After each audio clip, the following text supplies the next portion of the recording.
Assalamualaikum warahmatullahi wabarakatuh. Saya Karim Aljamalat dari kelas 3C Humas atau Public Relation. Di sini saya akan menjelaskan tentang perubahan teknologi dan industri yang berkaitan dengan UAS Komunikasi Perubahan Sosial yang diajar oleh Ibu Neka Fitriah.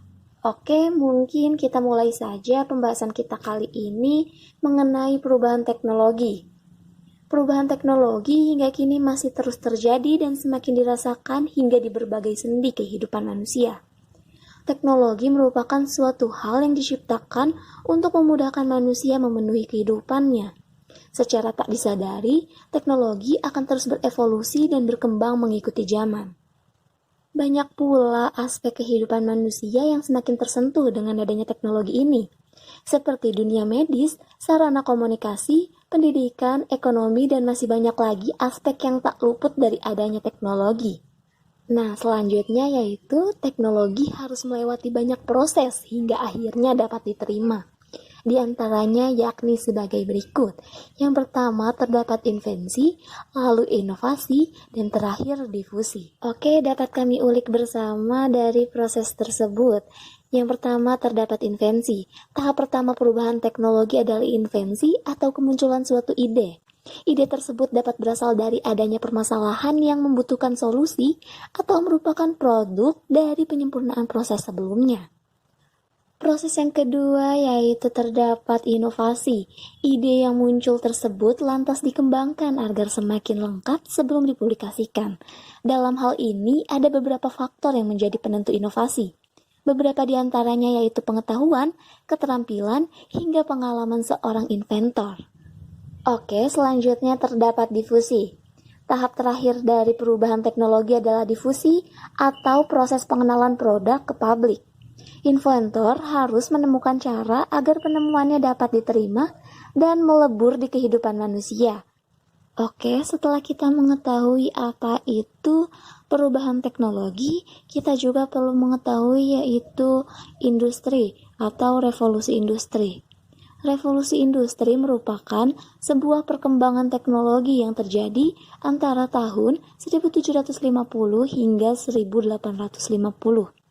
Revolusi industri mengubah kegiatan di bidang pertanian, manufaktur, pertambangan, transportasi, dan teknologi. Dari perkembangan tersebut juga memberikan dampak cukup mendalam terdapat kondisi sosial, ekonomi, dan budaya di dunia.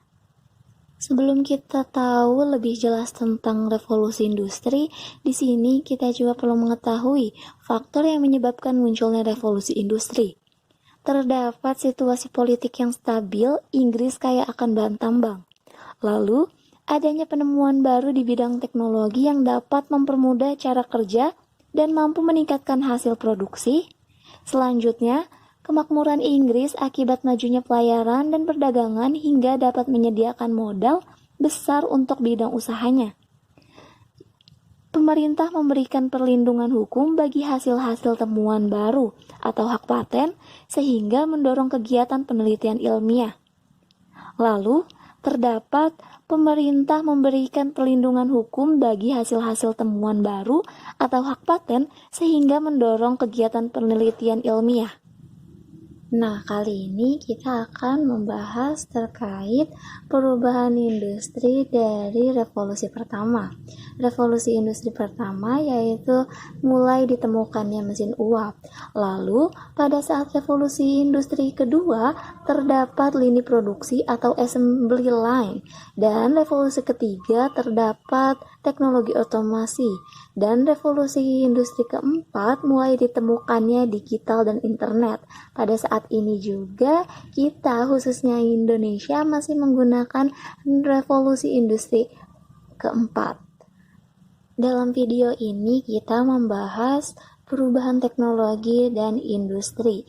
Nah, dari pembahasan kita kali ini kita menggunakan teori modernisasi. Apa itu teori modernisasi? Teori ini menjelaskan tentang proses transformasi dari masyarakat tradisional atau terbelakang ke masyarakat modern.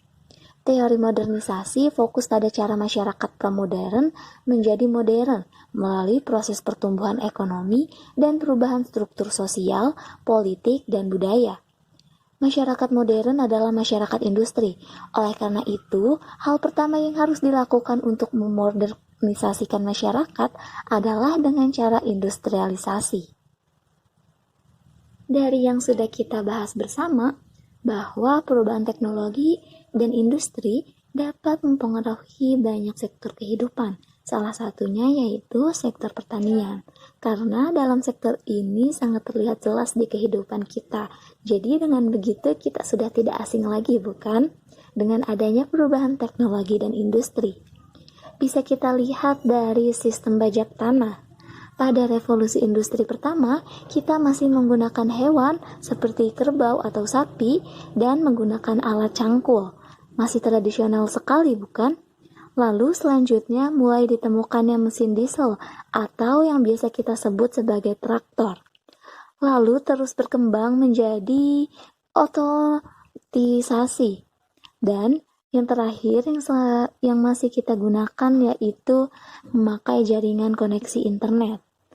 Dengan begitu kita bisa membajak sawah menggunakan remote control yang tersambung ke internet.